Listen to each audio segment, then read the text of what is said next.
Hello and welcome to Operation Collision Point, the fourth and final season of Year 9 of Rainbow Six Siege. I'm your host, Camille Salazar-Hadaway, here with a jam-packed reveal show. We've got a ton of new features to talk about, including some big player protection news. Now, let's welcome Creative Director Alexander Karpazis to give you a full overview of Operation Collision Point.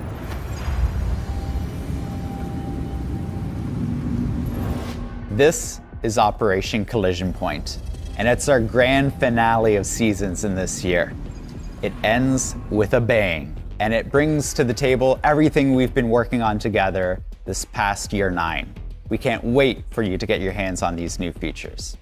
It starts with Crossplay. We are allowing PC players and console players to finally play together with the Crossplay feature, so that wherever you are, whatever platform, you can play together with your friends. You're going to see the reputation system come online with all of the feedback that you've provided us in the past.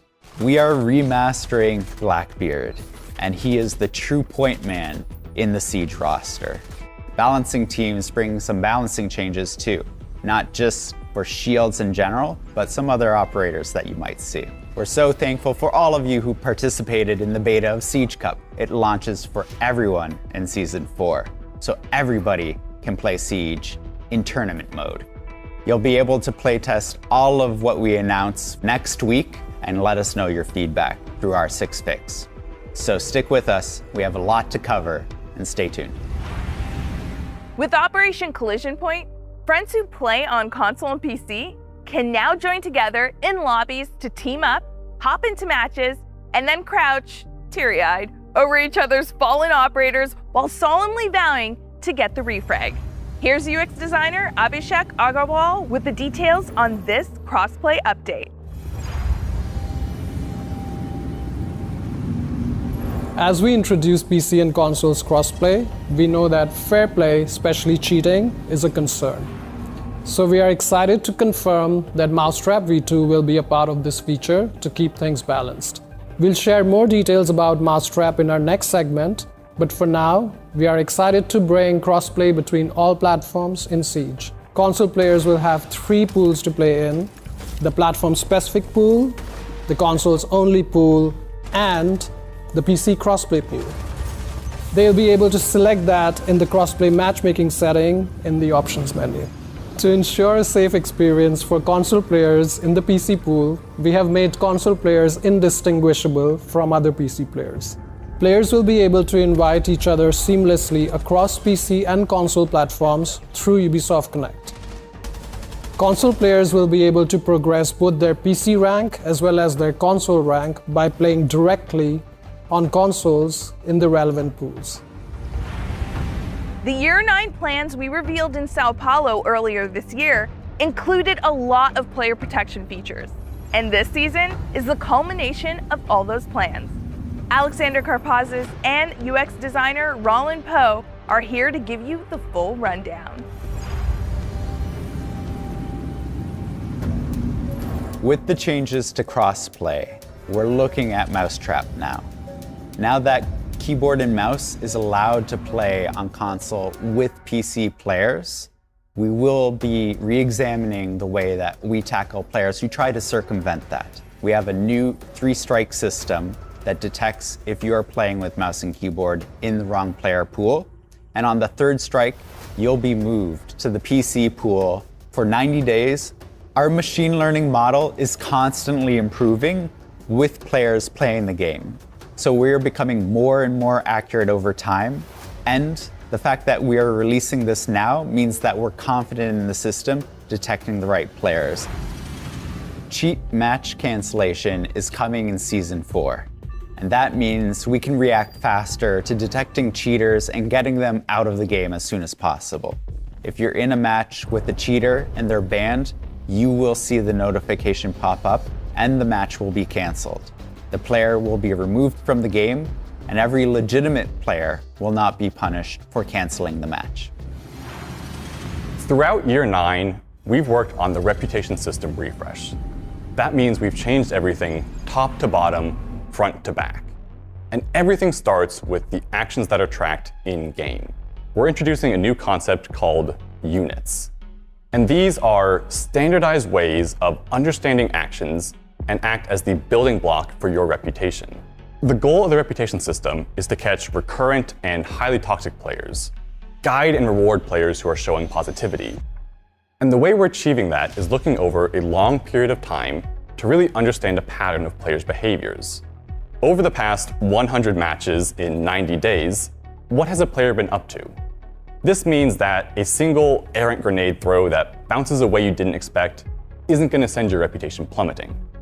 What will is repeated patterns of disruptions. We're introducing a new visualization called the standing map. This will show you your positive and negative units, as well as exactly where you are in the standing. So how close are you to achieving that next upper bracket? One final note is that with the launch of the refresh reputation system, everybody's scores is getting reset. That means you'll start the season with 0 positive units and 0 negative units. We really want you to engage with the system, understand it from the beginning. You helped us create this refresh system, and we'll be listening to your feedback once again, and together helping to create a safe and positive play space for everyone. Toxic communication is never acceptable. Full stop. And with Year 9 Season 4, Rainbow Six is taking a strong stance against toxic communication with the introduction of automated text chat moderation. And that means that every message that's sent in the text channel will be assessed, and those that are determined to be disruptive will either be flagged or prevented from being sent in the first place.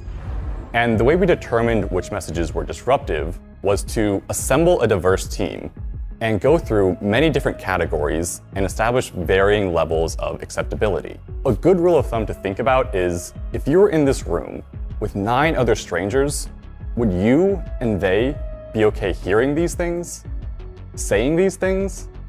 And if the answer is no, then those are the sort of messages that might get flagged or removed.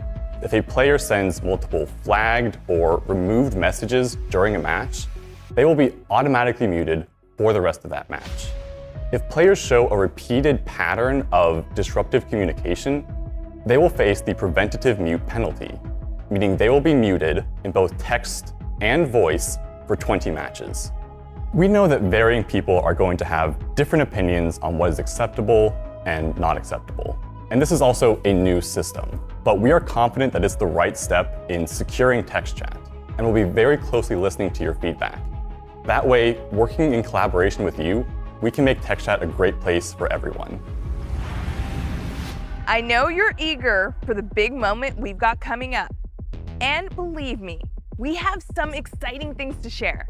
But before we dive into that, we've got a special surprise for you.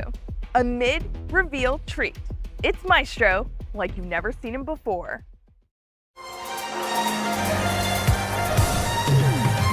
Rimango qui ad aspettare, ma no. Ma come potrei andare?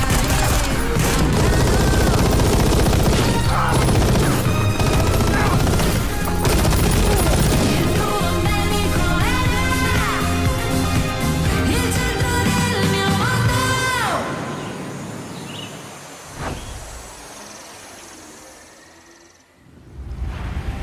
Even on vacation, he's so cool. Next up, we've got a peek under the hood of some improvements to the matchmaking system that live content director Christopher Budgeon is going to walk you through. This season, we're bringing 2 new huge improvements. One is team rebalancing, and the other is Phantom Player. Phantom Player is a new way that we calculate skill of a squad. How that works is that it takes 2 aspects into account. One is the size of the squad. So are you 2, 3, 4 players within a squad, or a full stack, for example, because you're giving call-outs, you're playing and coordinating with each other, maybe getting a refrag off of each other. These are all elements that players who are playing separately are not able to do, certainly not as easy. Another is the difference of skill within that squad. So for example, if you're a champion pairing with a copper, that would be a large difference in skill. If a champion pairs with 4 coppers to drive down their average skill, it's not really fair to anybody in that lobby. With the Phantom player, that will add a lot of skill to that group, and they'll ultimately be playing in a more fair lobby. We like to call this feature Phantom Player because it's as if there's a sixth player on the team in terms of skill. Phantom Player will be used within all of our playlists, including the Siege Cup, our most competitive playlist. We're also bringing team rebalancing. Now, this is something we've been testing on live in Year 9 Season 3, and we're ready to have this fully rolled out for Year 9 Season 4. What team rebalancing does is it looks at all the players on each team and just rebalances them to give an improved way to calculate the skill of both teams. So, which squad should a team go to? Should it go on Team A or Team B? Now, with the team rebalancing feature, will be an improved way to make sure that the two teams are as close in skill as possible. So we're able to add these matchmaking improvements because we've actually restructured our matchmaking component of our engine. And that's why we were able to bring skill initialization last season, big improvements this season. We have more coming next season with dynamic matchmaking. Look out for more matchmaking improvements as we continue to evolve within Siege. Operation Collision Point marks the arrival of the most competitive playlist yet, the Siege Cup. If you're ready to see what your squad can really do, this is the place to do it. Game designer Robert Cole will give you all the details as we celebrate the full release of Siege Cup.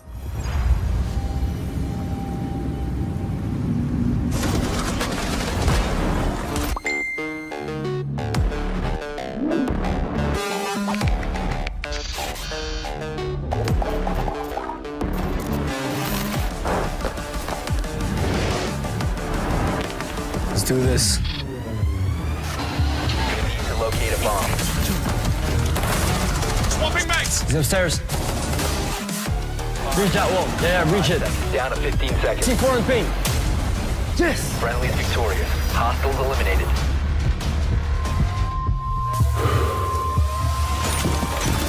Go, go, go. Split together. Planting, make noise. 15 seconds. It's the final. Let's get the win. Friendly's victorious. Hostiles eliminated.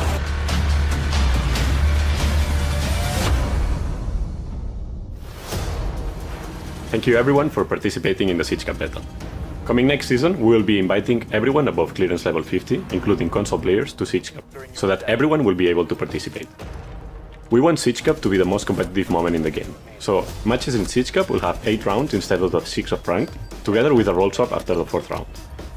Apart from that, the map selection of Siege Cup will be handpicked in advance, so that players will know in which map they will compete days before each Siege Cup. As we announced previously, we'll be bringing our new Phantom player algorithm to Siege Cup. This means that teams with big skill disparities will be placed in much harder brackets. The release of Siege Cup is a big milestone for us. But we're not stopping here. We have a big list of features and improvements to make it the best version possible. It's time to take a look at this season's bouncing update. And here's what we've got on the docket. Sen, Ying, and every operator who uses a shield. How will they be affected? That's what game director Joshua Mills is here to tell you. Kicking off Season 4 of Year 9, we're going right after a problem that we're already seeing in our community, which is our ballistic shields.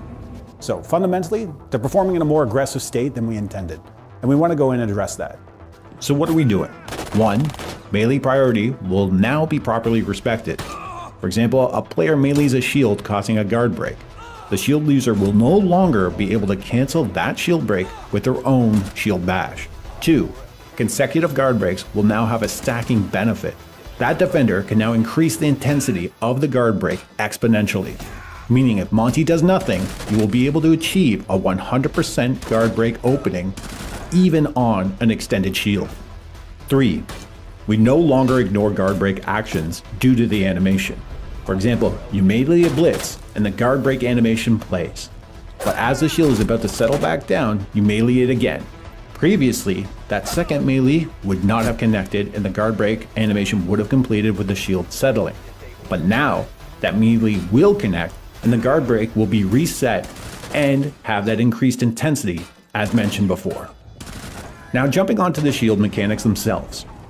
Suppress the Fire is a tool to stop shield users from sprinting and closing the distance. Suppression will now require less bullets to trigger, from 10 to 5, and less bullets to reach the maximum intensity of suppression from 40 to 20. Maximum suppression lasts for 7 seconds when not receiving any additional damage. The shield bash damage will also be reduced. We're taking it from 65 damage all the way to 0. We are realigning to a core principle in Siege that if you want to be lethal, you must be able to receive lethal. Being lethal means being vulnerable. The last change is that we're modifying the shield collision detection when shield bashing to more closely follow the detection used for knife melees. This will eliminate some odd moments when a shield bash hits when it otherwise shouldn't have.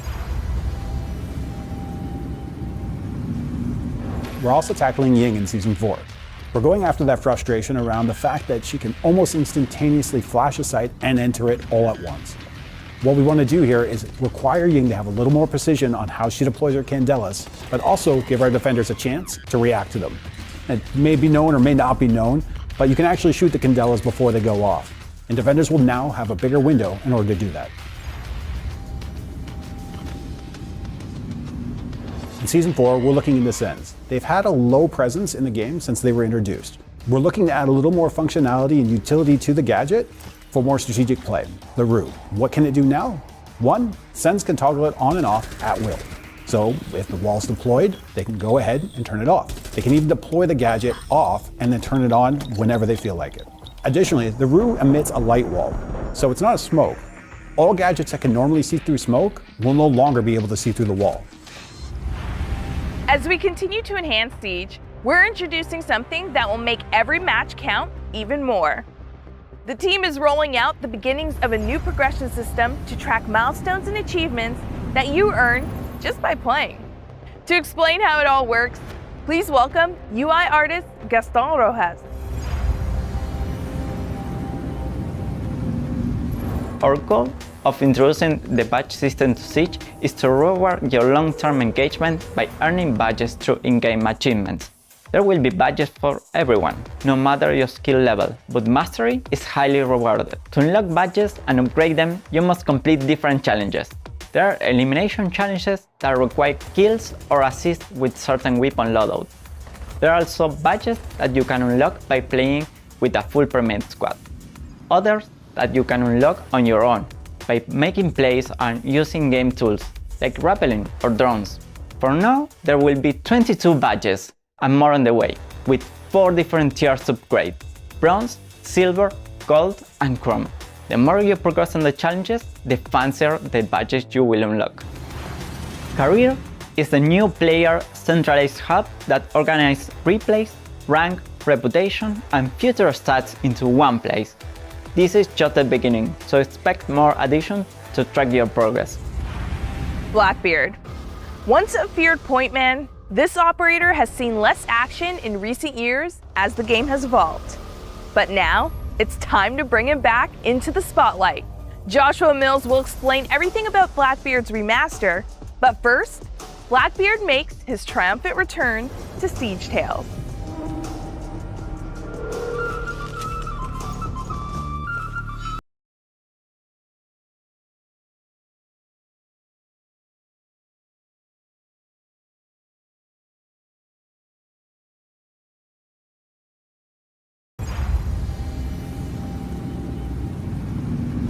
First off, Season 4, we're introducing our second remaster to the game. Now, somehow you all figured this out. I don't know how you figured it out, who told you or whatnot, but yes, it is in fact Blackbeard. In the past, we had issues right out of the gate with the fact that blocking a one-shot headshot in a one-shot headshot game is a serious problem. But additionally, being able to be fully protected and be lethal at the same time is another big problem. Being able to address both those is what we're doing with this remaster. New gadget, new gameplay, we've never seen this before. He's the guy that goes first in the door or through the wall. That's what the Hull Adaptive Shield can do now. Blackbeard can actually approach a soft wall and burst through it, taking that ground and running in first while leading his team. We want to really adapt the way he plays inside a building and how we can open up new lines of traversal. One of our key objectives with Blackbeard was to make sure he was the point man. We want him to be in the front line of the fire. That means he needs to be protected. Essentially, when Blackbeard wants to go combat ready, you simply ADS. And when you do that, the glass panel will slide down and reveal your target, but also expose Blackbeard. Now keep in mind that when Blackbeard can go lethal, he can receive lethal. The shield will drop, the gun will go in place, and he'll be able to be lethal, but he can receive damage. He'll be protected in the chest area, but of course, we all know where everyone's aiming. Reloads will not be safe reloads with Blackbeard. He'll need to take the time to reload in cover in order to make sure that he can do that while not exposing himself. He used to be the rappel king, being able to be on rappel, hold long sights, and be protected. We're bringing that back. Obviously with the change that when he goes lethal, that shield comes down and he can, in fact, be headshotted back or take damage back. Well, as far as getting up and meleeing Blackbeard, I highly recommend you don't do this because he still has all the same functionality of our ballistic shields. He can sure as hell melee you back. We did custom animations, new models, new gadget, you name it, it's all going in. And we wanted to make this one hell of a complete package. If you want to bring some serious firepower and some protection, you bring Blackbeard. And there you have it. Operation Collision Point is set to bring some of the most exciting updates and changes we've seen this year. From crossplay to player protection and the remaster of Blackbeard, we're excited for you to experience all the new content. It's been an incredible journey through year 9. Now, gear up for Operation Collision Point, and we'll see you in game.